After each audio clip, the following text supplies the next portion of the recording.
What is going on YouTube? This is Gavin 202, aka Gavin Landy, here with my WWE Payback 2016 reactions and review.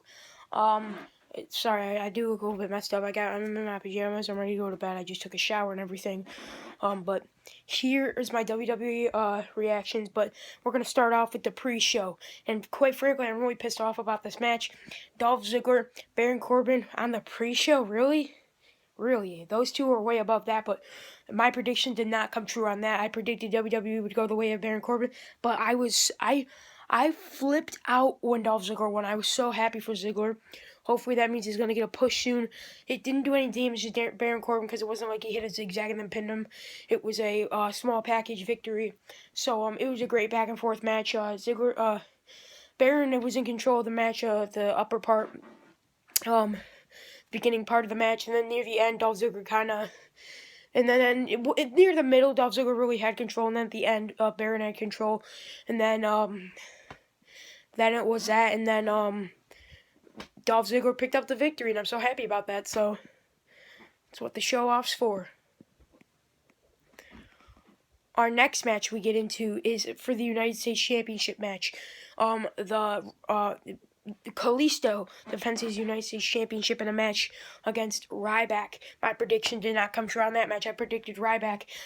I predicted Kalisto at first, but then I changed my prediction midway through my prediction video, and Ryback did not walk out with a victory. It was actually a great match. It was way better than I thought it was going to be. Way better than anybody made it out to be. It was a really good match. It was a really good back and forth match. Ryback had control a lot of the time, and I really thought that a lot of times actually, I thought that Ryback was gonna win. I thought that he was gonna win after that spine buster, even though it's not his finishing move. That looked like a devastating spine buster. It was brutal. I thought that after that there was going to be Ryback's new move because I thought it was going to beat Kalisto. But Kalisto did walk out still United States champion. So that's what had it for that match. I predicted Ryback, but Kalisto walked out as United States champion. So happy about that. And our next match, didn't really have too much of a match. It was maybe 5 minutes in or something. But the New Day came out to start the show. Big E, Kofi Kingston, Xavier Woods, they cut an awesome promo, just like they do normally, very entertaining. But it was Big Cass and Enzo Amore taking on Simon Gotch and 80 English, the Vaudevillains. It was a really scary scene. It did not end. It ended in no competition, no team won. Enzo Amore did suffer a concussion. He's actually, it was real. He's actually being hospitalized right now. He suffered a major concussion. And it was very scary. He was like whiplash. He was whipped into the bottom rope, and his head went back, his head snapped back like whiplash, hit the mat on the way down. I could see right when it happened that he was hurt. He was just laying on the ground. I saw his eyes just open like this, just on the ground, like he was dazed, like he had no idea what the hell was going on. So he was knocked out for quite a bit of time. So that match was scared and ended up in no competition. So that's what had it for that match. Our next match, we have Charlotte defending her Divas or Women's Championship. My bad. I'm so sorry about that, guys. The Women's Championship. Again, I'm just so used to calling it Divas, but it's the Women's now. Women's Championship against Natalya. Ric Flair in Charlotte's corner and Bret Hart in Natalya's corner. It was a really, really good match. Charlotte dominated most of the match, but near the end, when we thought that Natalya was going to pick up the win, she was put into the figure 8 by Charlotte. And it was like a remake of the Montreal Screwjob, but it was a Chicago Screwjob, with Charles Robinson ringing the bell like as if Natalya tapped out when she didn't. It was a Screwjob. It was terrible. Really got me in that match, but that prediction came true for me, and it really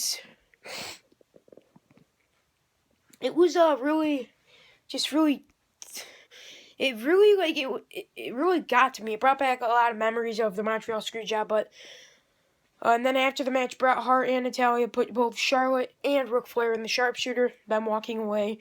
Sadly, Natalya did not walk out as champion, but she got her revenge on Charlotte. So hopefully we'll see what's going on with Charles Robinson. Hopefully we'll find out tomorrow night on Raw.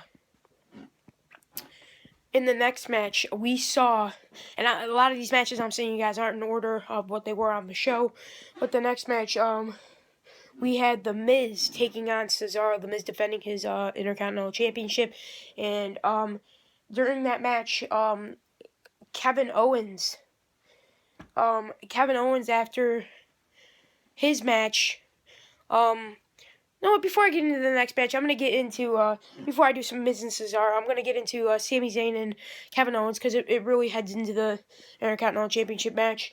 Great match between Kevin Owens and Sami Zayn. Stole the show, probably one of the best on the show. But behind AJ Styles versus Roman Reigns, that was a great match. It stole the show. It was the best match on the card. But it was a very close second with Sami Zayn and Kevin Owens. Kevin Owens did walk out with the victory.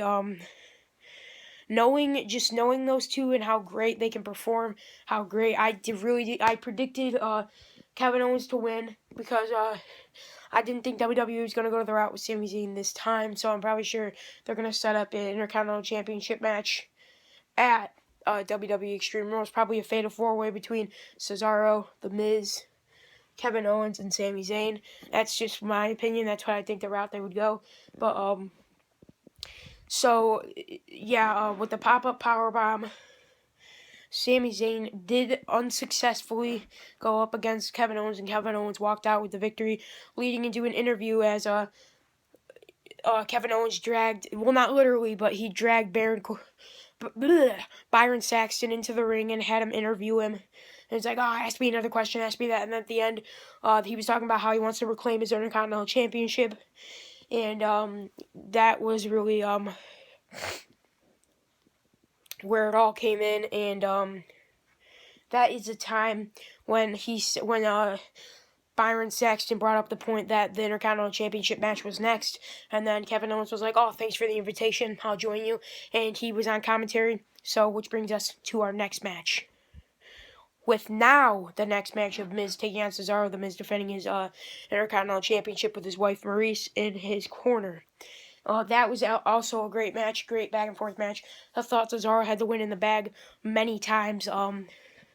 But during the match, when Kevin Owens was on commentary, in the middle of the match, well, not the middle, near end of the match, Sami Zayn came out and started attacking. He started brutally attacking Kevin Owens, and he jumped over the announce table and started just brutally attacking him, probably going to set up a match for Extreme Rules. But and when that all was happening, Kevin Owens looked like he was going to crawl into the ring. Then they started wrestling on the apron, and the referee was distracted by that and did not see the Miz tap out to the crossface chicken wing from Cesaro that he had locked in on the Miz as the Miz tapped out. And then Cesaro went to the apron and pushed both Kevin Owens and Sami Zayn off the apron, having the Miz pick up a small package victory with the tights in his handful of tights, and it was a 1-2-3 victory. As then after the match, it was just all hell broke loose. The Cesaro was pissed off, and then he went on after the Miz and started brutally attacking him, and then Kevin Owens and Sami Zayn continued to brawl, and then Sami Zayn got powerbombed again by Kevin Owens, leading to Cesaro getting, I don't even remember exactly what happened to Cesaro. I don't know if he just went backstage, or I think something might have happened to him. But anyways, during that time, when that was all coming out, after Sami Zayn got powerbombed by Kevin Owens, Kevin Owens looked like he was going to attack The Miz, and then Maurice pulled him out of the way as he was going for the powerbomb, the pop-up powerbomb, and then dragged him out, and then that segment ended with Kevin Owens raising the Intercontinental Championship above his head. So that was a great segment as well. In the next match that we had Dean Ambrose taking on Chris Jericho, and my prediction did come true, as we saw Dean Ambrose pick up the victory over Chris Jericho. Great matchup. Could have ended a little bit better. Could have ended more unexpected. Instead of him having the Dirty D's locked in for a couple moments before he did it, wasn't like a shock like, oh, Dirty D's. It was like, oh, Dirty D's, like that. It was like, a very slow-paced ending, but it was a very it was a medium-paced match overall.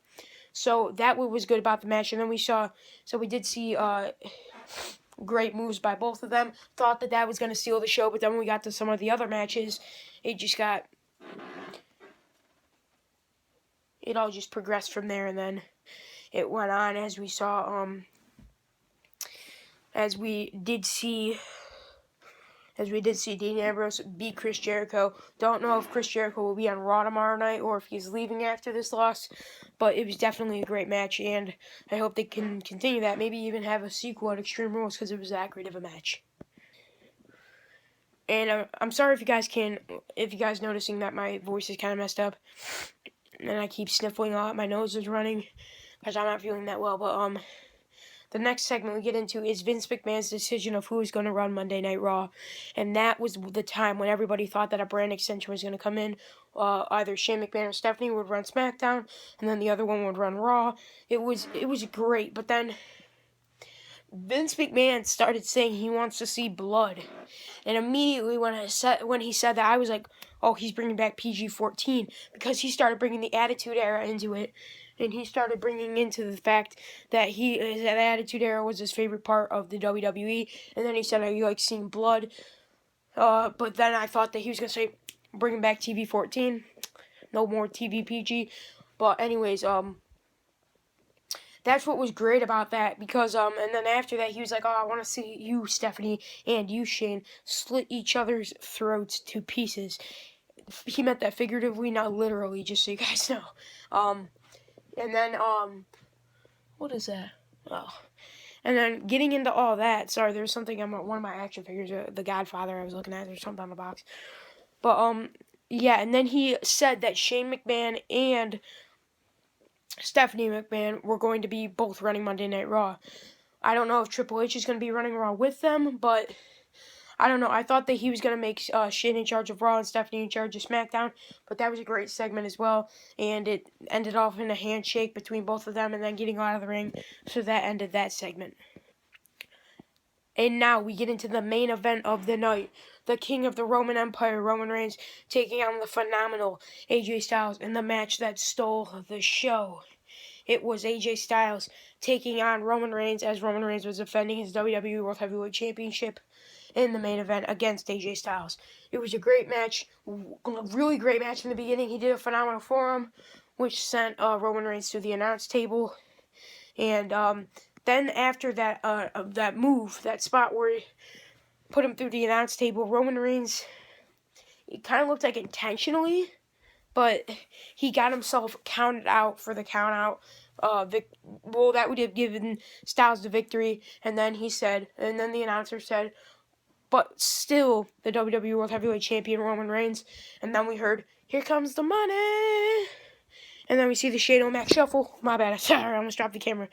And then we saw Shane McMahon come out to the rescue and say that this match was going to be restarted with no count outs whatsoever. Just no count outs. And then when that got back in, it was about a great match. It was about 3-5 minutes into the match when I think Roman Reigns may have tried to get himself what's it called? Sorry guys, I'm so tired. Excuse me. It sounded like Roman Reigns was trying to get himself disqualified, but he hit AJ Styles with a low blow, and then we hear Stephanie's music go on, stop this, and then it was like, oh, and we heard everybody screaming.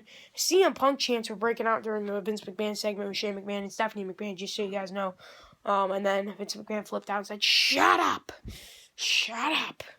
and then but anyways, that was a great match. And then Stephanie McMahon came out and then said that Shane McMahon forgot something. It was going to be a no disqualification, no countouts whatsoever. Then into that match is when we saw when AJ Styles was ripped out of the ring. I think there was like 4 or 5 phenomenal forearms that we saw from AJ Styles delivered to Reigns in one spear that defeated Styles, but that's, I guess WWE wanted to look. I was flipping out about that because WWE was like, oh, oh, we're going to make Reigns look strong. We're going to have him take 5 phenomenal forearms and kick out of every one. That's basically what it was. And when it all came into that, we saw Luke Gallows and Carl Anderson come out, and it looked like they were standing around AJ Styles, which is where I thought that they were going to attack Styles, but they got into the ring and attacked Reigns. Then after that, when Reigns was starting to get up, AJ Styles capitalized with the phenomenal forearm, and then it was a 1, 2, and a kick out by Reigns, leaving AJ Styles distraught, leaving him not knowing what to do. And then heading into that, we saw the Usos come out and attack Luke Gallows and Carl Anderson. And then after that, looked like AJ Styles was going for another phenomenal forearm. Reigns moved out of the way. They both went off the ropes, and then he caught Styles with the spear for the 1, 2, 3 count, which ended the main event of the night. And I was really upset because we didn't see Finn Balor. He was confirmed to be there, but I don't know what WWE's route went. Maybe I said that video earlier where he was working injured. Maybe it got to the point where he was unable to make it to Payback. But either way, great Payback. It was a way better build-up than WrestleMania. So, but in order for me to keep up these pay-per-views, predictions, reviews, results, reactions, all of that, I'm going to need you to like this video, favorite this video, share this on every social media platform that's humanly possible, which includes Twitter, Instagram, whatever you can do, and definitely subscribe. Thanks, guys. I love y'all.